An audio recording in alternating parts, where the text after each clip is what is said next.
I like Crawford's style. I like that he's changing. You said that really fast though, man. Crawford for me, I like that he could change his position, orthodox or southpaw, and I like his IQ in the ring, how he feels distance. I like it. Bruh, the street's buzzing right now, because word is Dmitry Bivol actually linked up with Terence Crawford for some training sessions. And if that's true, that's like giving a sniper the blueprint to build a rocket launcher. Crawford, he's a fighter with one of my favorite fighters, to be honest. I told it before and I'm telling it now. He's very smart. He knows how to use his skills, even that he's older than before. But he has a good chance, to be honest. And Bivol ain't even shy about it either. Dude supposedly told a Russian outlet, "Canelo already knows what I can do. I gave Crawford the same tools. Before, he was dangerous. Now, he's dangerous with precision." I will not advise him because he knows already what to do, you know. Why I should advise him? If he asks me, maybe I will tell my experience. Cold-blooded. It's like he just handed Bud the cheat codes and then looked at Canelo like, "Good luck, hermano." And here's the kicker, Bivol added, "Canelo beat many fighters with power, but power doesn't work on timing. Crawford now understands that. Man, if that's even half true, Canelo might not just be facing Bud, he might be facing Bud with Bivol's fingerprints all over his game plan." I could compare like with Canelo, yeah? He put all his energy, all his power on single punch. The only running that I'm gonna be doing is running upside his head, and I can assure you that. And he got a big head too. Boom, we got some bomb news, fam. Right after Bivol trained with Crawford, we got Fernando Vargas Jr, who freaking sparred with Crawford and steps up to the mic to keep it all the way 100. And yo, this ain't no casual take. Vargas actually traded punches with Bud, so when he talks, you lean in like you're tear gossiping at the family cookout. Crawford, he's a very skillful fighter, very smart. I've actually had the opportunity to spar with Crawford, and it's always respect between me and Crawford. Whenever we see Crawford, he'll go out of his way to say hi to my dad, to myself, so it's always respect with him. And I have a lot of respect for Crawford and what he's done. He showed mad respect, said Bud's slick, respectful, smart, but then hit us with that cold splash of reality. Weight classes exist for a reason. That's like telling your homie not to slide in DMs he can't afford, you feel me? Vargas broke it down, Canelo don't throw as much as before, but that power is still built like a Tesla battery. It don't die easy. And he even hit us with that Tom and Jerry analogy, basically saying, Crawford better keep it cartoon slick, or he's gonna be flattened like a Saturday morning pancake. I feel Canelo's gonna be too much. I feel in the early rounds, I feel he could catch him with shots. You know, maybe Canelo will get frustrated by picking him up the way Canelo always gets frustrated. But I just feel Canelo will find him out. I think in the 8th, 9th, 10th round, the championship rounds. Bro, imagine Crawford trying to outmuscle Canelo.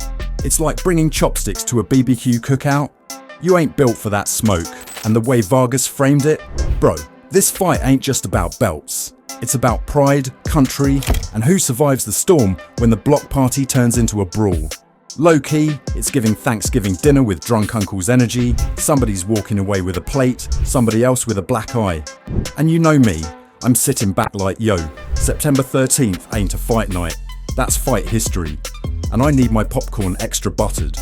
My whole thing is, can Crawford take Canelo's best punch? If he could do that, and he has to fight a perfect game plan, I feel Canelo's going to be a little too much for Crawford. But and I see Canelo pulling it through. But this is boxing, and things could happen. So we're in for a great fight. Man, right after Fernando Vargas Jr. dropped that cartoon slick Tom and Jerry breakdown, Devin Haney slid in smooth like he just walked into the VIP section and started talking business. Haney ain't just speaking as a fighter, he talking like the young CEO of boxing, breaking down Canelo versus Crawford like he's analysing stock options. He basically said, forget the noise about size, these dudes ain't statues.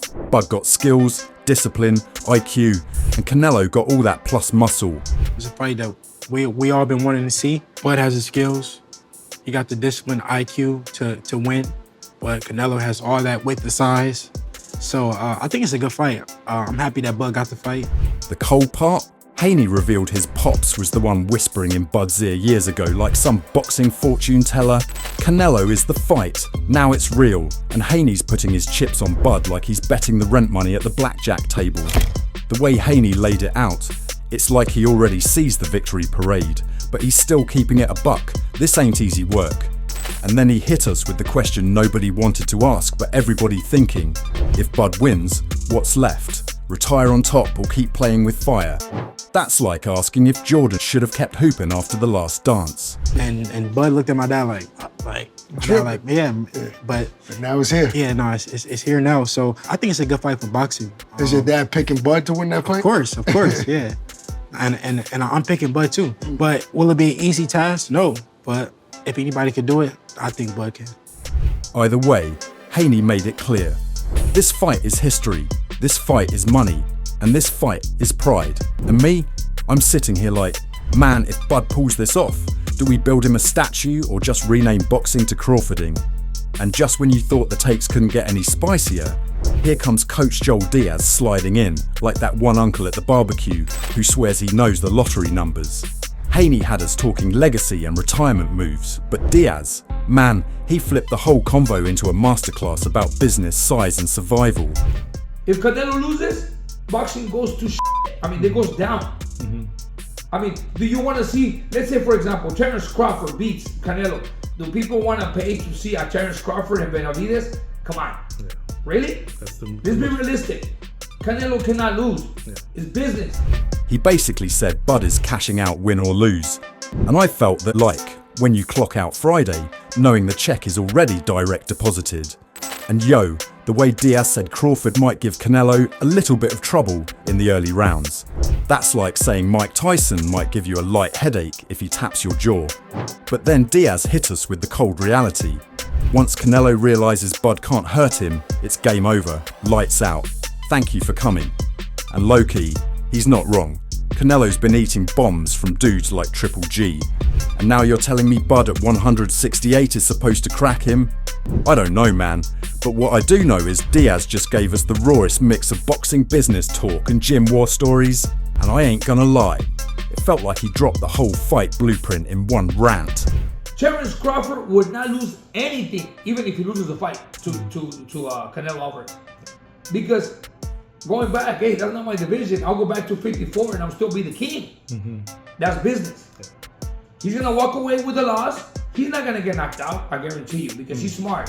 And just when you thought Joel Diaz dropped enough smoke, Dana White came crashing in like the DJ who refuses to turn the music down. Bro ain't just hyping UFC, he slid that Canelo Crawford undercard on the table like it's a Vegas poker hand. We talking Serhii Bochuk versus Brandon Adams, and if you know their first fight, you know Adams pulled off that 8th round TKO like he hit the jackpot on the last spin. Then we got Ivan Ditchko, a 6'9" Kazakh monster with Olympic medals, looking to send Jermaine Franklin Jr. back to the drawing board. And Franklin, that man went the distance with Anthony Joshua, so he's not showing up to be cannon fodder. The undercard of Canelo Crawford starts at 5:30 on the East Coast, and the prelims are awesome. All right, UFC Vancouver, October 18th at the Rogers Arena in Vancouver, Canada. Even the young guns wildin', Ryo Susumi out of Tokyo stepping in with 100 amateur scraps in his pocket, facing Javier Martinez, who's trying to prove Dallas breeds more than just BBQ and Cowboys fans. Then there's Sultan Al Muhammad, only 17 years old, making his pro debut like, yeah, I'll take a grown man's head off before I even graduate. Steve Nelson versus Reiko Santana, that's a sleeper. Santana's on a giant killer streak and looking to make it 3 upsets in a row. And don't even get me started on Marco Verdi sitting on deck like the substitute teacher with no assigned class yet. It's a 5-round fight between middleweight contenders Reiner de Ridder and Anthony Fluffy Hernandez. De Ridder is ranked number 5. And Dana didn't stop there. He pivoted straight into UFC Vancouver, like, oh, you thought we were done. Renat Ditter versus Fluffy Hernandez in the main event. Chito Vera squaring up with Zahabi. Kevin Holland against Mike Mellott in Canada. and Manon Fiorot versus Jasmine Jasudavicius to figure out who's next in line to mess with the champ. Tell me this ain't like stacking a pizza with every topping. You don't even know what bite's coming next, but it's all fire. We're returning October 18th to the Rogers Arena in Vancouver, Canada, and tickets go on sale tomorrow. So tomorrow you can get your tickets. I'll see you in Canada. Drop your thoughts on Canelo versus Crawford in the comments section. And don't forget to like, share, and subscribe to Boxing Headquarters, where every breakdown lands cleaner than a Crawford counter.